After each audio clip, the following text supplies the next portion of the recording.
ಪರಮಾತ್ಮ, ಮಹಾಮಹಿಮನಾದ ನೀನು ಕುಲಹೀನನಾದ ನನ್ನನ್ನು ಇಷ್ಟೊಂದು ಆದರಿಸಲು ಕಾರಣವೇ? ಕರ್ಣ, ಹಾಗೆ ಹೇಳಬೇಡ. ಕುಲಹೀನರಲ್ಲಿ ಕಂಡುಬರುವ ದುರ್ಗುಣಗಳು ನಿನ್ನದೇನಾದರೂ ಕಂಡುಬರುವುದೇ? ಯೋಚಿಸಿ ನೋಡು. ಪರಮಾತ್ಮ, ನಾನೆಂತಿತ್ತರೋ ಓರ್ವ ಸೂತನೆಂಬ ವಿಚಾರವನ್ನು ಈ ಪ್ರಪಂಚವೇ ಮುರಿಯುತ್ತಿಲ್ಲವನ್ನ ದೇವ. ಕರ್ಣ, ನೀನು ಸೂತನ.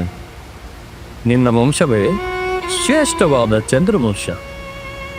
ಕುಂತಿದೇವಿಯೇ ನಿನ್ನ ತಾಯಿ, ಸೂರ್ಯನೇ ನಿನ್ನ ಜನಕ, ಲೋಕೈಕ ವೀರರಾದ ಪಾಂಡವರೇ ನಿನ್ನ ಸಹೋದರರು.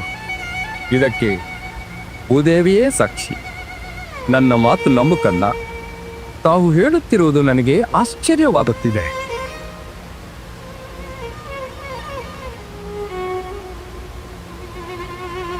ಓ, ಇದು ಯುದ್ಧ ಕಾಲ.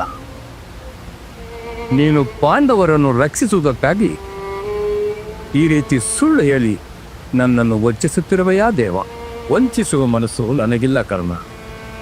ರಾಜಾದಿರಾಜನೆನಿಸಿಕೊಂಡು ದಿವ್ಯ ಸಿಂಹಾಸನ ಮೇಲೆ ಕುಳಿತು ರಾಜ್ಯಭಾರ ಮಾಡಬೇಕಾಗಿರುವ ನೀನು ಈ ರೀತಿ ಪರರ ಸೇವೆಯಲ್ಲಿ ಕೈ ಕಟ್ಟಿಕೊಂಡು ನಿಂತಿರುವೆಯಲ್ಲ, ಇದು ನಿನಗೆ ಸಮ್ಮತವೇ ಕಥ?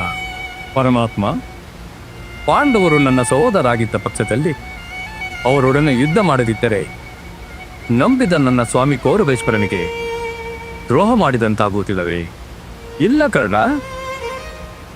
ಈಗ ನೀನು ನನ್ನ ಜೊತೆ ಬಂದರೆ ಆ ಪಾಂಡವರನ್ನು ಕೌರವರನ್ನು ನಿನ್ನ ಪಾದದ ಮೇಲೆ ಕೆಡುವೆನು.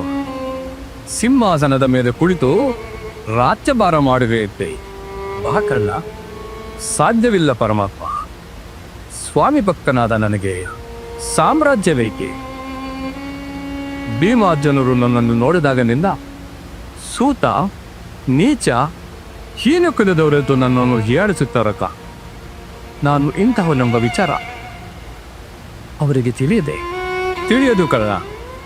ನಿನ್ನ ವಿಚಾರವನ್ನು ಈಗ ತಾನೇ ನಿನ್ನ ತಾಯಿ ತಿಳಿಸು ಬಂದೇವೆ. ಆಕೆಯು ನಿನ್ನನ್ನು ನೋಡಲು ಗಂಗಾ ತೀರಕ್ಕೆ ಬರುವಳು. ಅವಳ ಮನಸ್ಸನ್ನು ವಹಿಸದಿರ, ಸಂತೋಷಪಡಿಸು.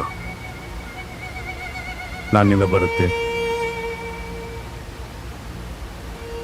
ಇದುವರೆಗೂ ಬಂಧು ಭಕ್ತದವರು ಯಾರೆಂದೂ ತಿಳಿಯದೆ ವ್ಯತಪಡುತ್ತಿದ್ದ ನನಗೆ ಎಂತಹ ಓವೇ ಸಂಕಟ ಪ್ರಾಪ್ತವಾಯಿತು.